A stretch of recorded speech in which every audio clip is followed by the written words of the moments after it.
All right, folks, welcome to the podcast here. Now, we are going to be talking about investing in things outside of the real estate world. You can invest in things outside the real estate world that aren't apartment buildings, mobile home parks, self-storage. Brings us to a world of not like new tech startups and venture capital. That's way, way out there. And I would probably put altcoins in that universe too. This is in a world of online businesses, and I've created YouTube videos on this in the past of, to me, the trifecta of these online businesses that are currently in production, making money now. You have SaaS businesses, which are like subscription-based businesses. I guess a good one that comes to mind that everybody might have used at one point is Grammarly.com, right? You pay 20, $30 a month. I guess now they're maybe out of business because everybody uses ChatGPT and other AI models, but that's a SaaS business. A e-com business is people who buy and sell things on Amazon, find certain products, and manage a library of different SKUs there. And then content websites, which is what the wealth elevator is essentially, right? We have our mastermind group. We do investments here. That's how we monetize the eyeballs that come in here and the community that we create. Today, I have Alex back from couch.com. So he's volunteered to come on. Him and I are in this online group together of other business entrepreneurs. I thought we'd bring him on and just tell the story so you can see what a content website / e-com business is all about here. But yeah, thanks for jumping on, Alex. Appreciate it. My pleasure, Lane. Nice to be here with you, for sure. Yes, real quick, give us some background on your background, your area expertise. Did you go to college for this stuff? No, definitely didn't go to college for this. I used to be an actor and a singer, which is interesting because the themes that you're presenting here of a group of real estate investors branching outside of their comfort zone. I'm the type of person that believes that anything can be learned if you have a passion for doing it and a little bit of hustle behind you. I started in a completely different world where I was selling myself as an actor and a singer for a number of years, which is a grind and it's really hard. You learn to hustle and you learn to deal with rejection. And a lot of parts of that sort of prepared me for business. I saw an opportunity with a friend of mine in the furniture e-commerce space back when it was just starting to emerge. My friend had worked in the furniture industry for a long time and he brought this idea and asked me if I wanted to be a part of it. And I was like, sure, why not? I thought it'd be a means of supporting my acting career at the time. But then the business started to take off as more people started becoming comfortable buying furniture, larger purchases online. This was back in 2010, 2011, when the IKEA, to give you context, was not even transacting business, right? They were just like, their website was basically an online catalog. After about 8 years, we had sold it to a much larger company. And I stayed on as a COO for 4 years and grew the company even larger. So that's my background. And where I'm at now is I made a major investment of my own last year, which is purchasing the web domain couch.com. How is it that you monetize? How do you make money? We'll invest in ATM machines, right? And before, a lot of smart people out there just are sometimes unaware of that business, right? And I think a lot of these things are just under people's noses. They're just not even aware of the e-commerce affiliate model. But yeah, how does couch.com make money? Yeah, great question. And I'll tie it back to a real estate analogy too, which I think will be super relevant because it's the one that I use all the time. So, couch.com is ultimately a marketing platform, a content website, meaning we're a website that creates content that brings users in. We have something that is valuable that brings customers, ultimately users to our website. We don't sell anything. We are connecting users or customers with the retailers that may have the couch that they are looking for. So we are integral to the process buying or finding and buying a couch because that's something, a problem in the furniture industry that needs solving. Nobody really knows where to buy a couch. So we act as a connector piece. Our job is to bring in the users and have the retailers there ready to advertise to us, whether that's showing their products or brand reviews and things like that.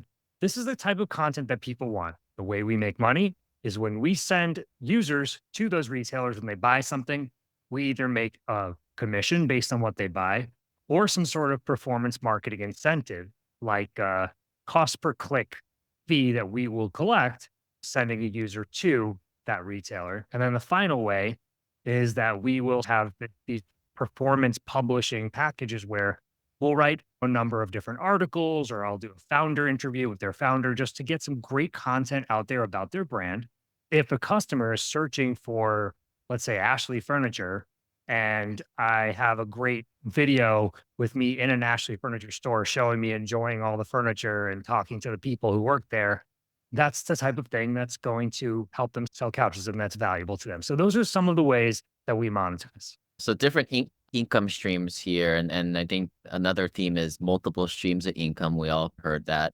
One thing I'll say just from putting my investor lens on here, if I were to invest in a company such as this, Alex is downplaying himself a little bit, but a big part of this is the relationships that he has with the people working deals behind the scenes for these affiliate commissions and and he also, his background, and that's why I always ask people, what's their pedigree? What is college education? Or what was your first W-2 job or your first several W-2 jobs, right? In this case, Alex has a lot of experience in that industry, and it's a very underserved industry, I would assume.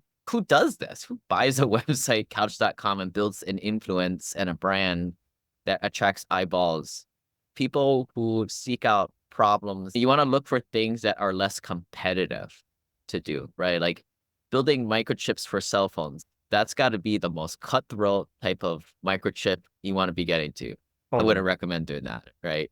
But building microchips for searching out a obscure type of cancer. I was going to say medical device. Yeah. Like Yeah, something very niche. you want to go after these niches. The niches are in the riches, is what some people say. Maybe explain a little bit how that works for people. Like, how much money does that guy get by doing that? Yeah. Because this So happens th- all the time, right? To people, and they don't even realize it's here, happening. absolutely. Every single piece of content that is on the internet that is promoting or talking about a product that you can buy is monetized in some way. There is nobody writing free content. There are some people, but no major players that are out there. Every Forbes article, Consumer Reports, Wirecutter, Condé Nast, you name it. All of the large publishing partners, anything that you will read, and most of the news outlets too, right? Even a CNN, not necessarily the news part of what they're doing, but they have a product recommendation engine, these best of lists and things that will recommend products and ultimately influence customers to buy things. So the way that they connect with the retailers is generally through a platform. An affiliate platform is generally the term that's used.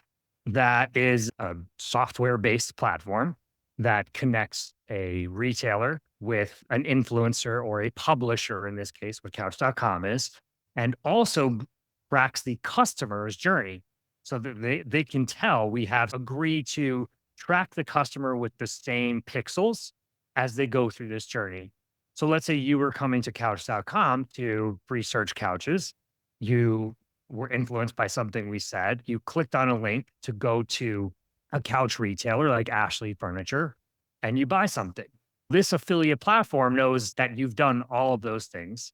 And when you buy something, it attributes a commission percentage or commission amount to me as the publisher. So, what is that commission amount? Well, that varies drastically by industry and by product type. Some of the higher volume purchases of transactions may be at a much higher commission percentage, let's say at 20% or 25% within something like furniture, where you have a high average order value, the commission percentage is generally quite a bit lower because there's a lot more money. So that's an example of money involved in every transaction. It really depends on what kind of industry one is in. In furniture, it depends on also the type of publisher. Like we are a very quality publisher. We're actually going to stores and meeting people and interviewing founders. And there's experts like me giving opinions on couches. We may earn somewhere between an 8 to 12% commission on a $2,000 couch sale. Whereas something like a coupon site, like a Retail Me Not, or when you type in Ashley Furniture coupons, whatever pops up there, those are also affiliates, but they're all getting a much lower commission percentage, like a 1 or 2%. So there are a number of variables. I hope I've given some context there. Back in the day, I would be all over like fatwallet.com. I don't think they're in business anymore, or Ah, slickdeals.com. Today, I mm, think a lot of you guys know this as, or Rakuten. I think they sponsor the Golden State Warriors now. but you can go in there and you can see all the commission rates that they kick back to you, the consumer, but that's a portion of what that website would draw as a commission from there. That's affiliate marketing. It is what it is. I think we understand like how y'all make money. Now you need to get eyeballs in it, right? Officially, you guys are a content website. What are some things you're working on today that's getting the eyeballs, the views, the click-throughs, and people to click on your links to make money? Great question. And this is where I think the awesome real estate analogy comes in. The reason I spent my life savings on couch.com is because it is a piece of beachfront property, like in Malibu. It's the equivalent. Okay. Now, the former company that I used to run, it was called Apartment 2B, APT. This is not a household name. This is not that to spell or pronounce. So this is something in the internet world or related to real estate that I would consider to be like up on a hill about a mile from the beach. Now you can advertise to bring, let's say it was a restaurant. You can advertise the restaurant in various ways. The beachfront property is obviously going to rely on foot traffic a lot more than the place up on the hill. So every business is a little bit dynamic in that way. So the reason I chose the beachfront property in this case is because I wanted to have that name that sort of opens up all the doors for me, both with partners and customers. It builds inherent trust and also helps me play the Google game, which is the number one way that a content site will bring users or eyeballs to its place. By having this great domain and having really good quality content about the things that we have expertise in, which are couches, furniture, finding the best deals, knowing the best partners, understanding how couches are built, all these things that we are expert in our niche. We write great content about it. We have great video content. And that content, not all of it, but a lot of it does rank very well on Google. The higher you rank on Google, the more eyeballs come to your site. Another way to bring people to our site is paid advertising. The hope is that we will have to do less paid advertising as a sort of beachfront property, if you will. Paid advertising on the internet is on Google. It's also on Meta, on Facebook and Instagram, et cetera, on TikTok, bringing people in with our content and then ultimately trying to spit them out and push them in the direction of the retailer where they're actually going to buy something so we can earn our performance marketing commission. So the content there, the thing that makes people come is like the videos and articles. What kind of team do you have doing this stuff? Yeah, it's fluctuated thus far. We're very early stage of our company. We're about to launch our V2 platform next week. It's a team of myself and one other full-time person. I have a tech partner that's building the platform, but mostly we're relying on contractors and using the global economy as much as we can. You'll find a lot of people in content marketing are able to do that, which if you hit it, it can be an extremely cost-effective way to indirectly produce traffic to your site by leveraging people in different countries. I have a fantastic writer in the Philippines. He's wonderful. He does work just like my American writers did before him, but costs a lot less simply because the currency and the cost of living is different. In this specific situation, we use a lot of contractors at this moment to do various things. And I think that's a repeatable strategy and one that a lot of other people use. Yeah, so I'll build upon Alex's analogy here. So his beachfront property, that's like an A-class location. It sounds like I think you said you built this thing from scratch, right? So in a way, he had a nice beachfront property, but there was nothing there. He's building the infrastructure as we speak. He is obviously going big because it's beachfront property is class A.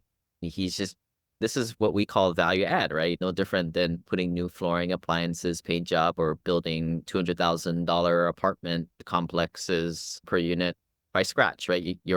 This is what entrepreneurs do.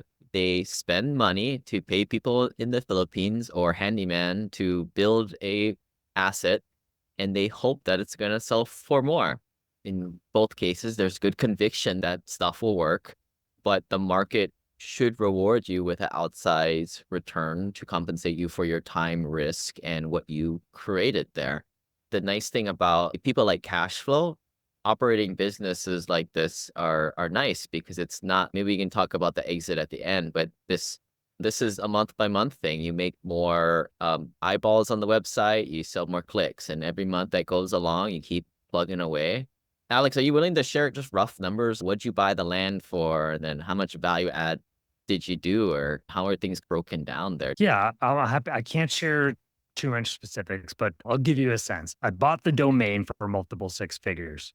So it's Yeah, that's not, I mean, conviction, right? It's not even a hard asset, but it's not, right? But that's so interesting because this is the way in which, I don't know, I like the way you said it, right? I just bought land and what I build upon the land makes that land more valuable. And this land is only as valuable as what gets built upon it. Cause yeah, there's plenty of empty beach out there, right? If there's nothing there that people want to go to, then there's nothing there. It's just beach. but also too, you're not just like building this to sell, right? Eventually, you'll build a virtual beach house on here, but Correct. in the time being, you're pumping revenue through this thing. That's right. I'm not just building up the domain couch stock to be more valuable because that's actually a thing. For instance, and to relate to real estate, it's as if you like do certain things to the land itself to make it more valuable. I don't know exactly what that would be, but I'm also building a structure on it, which is a business. So I'm essentially at some point will be able to sell both the domain and the business if you look at it like that, because they're not necessarily one and the same. I'm connecting them together now, but I bought the domain for multiple six figures without any business associated with it. So I'm trying to add value to it by putting that property on that land and then packaging them together. Like, here's this awesome property, this great business. Because by the way, the business could be like findmycouch.com and really is the same kind of concept. But I'm grouping that with an amazing domain, AKA the beachfront property, to put them together to hopefully create exponential value. Yeah, that's exactly what I'm doing. And bring, Yeah. yes, and bring, you keep saying cash flow. I didn't say anything about that. Yes. And in the process, selling a lot of burgers out of my beachfront property as much as I can in the form of affiliate commissions and marketing dollars for the retailers of couch.com. And eventually, this all goes to an exit at the end. Like in real estate, the properties sell for the net operating income minus expenses divided by the prevailing cap rate. And that's magically what the property is worth. I think in your guys' world, it's instead of NOI, it's EBITDA divided by that prevailing cap rate. But what's your goal at the end at this? I don't really have a set goal at this time, but that's more of an existential question. I don't really know what I want out of my own life, but again, that's another podcast. Probably not this one. Yeah, I, you got the nice beachfront portion. Like you got a class A couch dot freaking com, right? It could be huge, right? I oh, mean, absolutely. I know that I want this to be an 8-figure plus business. That much I know. But do I know yet what it could be? Like, I'm still figuring it out. And at this point, I haven't invested that much money or that much time in it. So my goals right now could be like, if someone offered me something today to flip it, I might entertain the offer or might be interested depending on what it was. Because as much as I'm passionate about it, it's also, I haven't spent 10 years on this yet. So I think your sort of goals or what you're reaching for as far as an exit get redefined the more equity you personally put into it. I think that's just the case with any business. To answer the overall what's your goal question, I think I need to answer my own life questions a little bit more. I used to think yeah. that I needed to be very wealthy. And just to give like a little tidbit, I used to think that I needed to be very wealthy to be happy. And in the past year, I've really changed that up a lot. And I really don't feel that way anymore. So I was like, huh, what is actually important to me? So I'm having fun right now building a business that I know is going to be valuable. And I'm not really too concerned with the goal, more just the process and journey at the moment. Yeah, and that's why it's fascinating to meet folks like yourself and like the circles that we travel in because these are a lot of the esoteric questions that we ask of each other and ourselves that I think when you're not around financial type of people or business owners, you never have these types of conversations because it just seems like out of place and talking too highly of yourself. But it can be many different things, right? Like an entrepreneur may just want to have the cash flow from the business pay for their expenses times two. Maybe they're trying to hit $5 million, like how we talk a lot about in this podcast. Maybe it's 10, 8 figures. And more, I talk to people. It's not really about a certain number. It's about hunting and killing and having this cool brand that you still own and control. Hey, whatever it is, ego aside, it's define what you want and own it. That's what I say. Yeah, I love that. And for me, it's I've created a business, I had a brand, I made a lot of money, I spent a lot of money.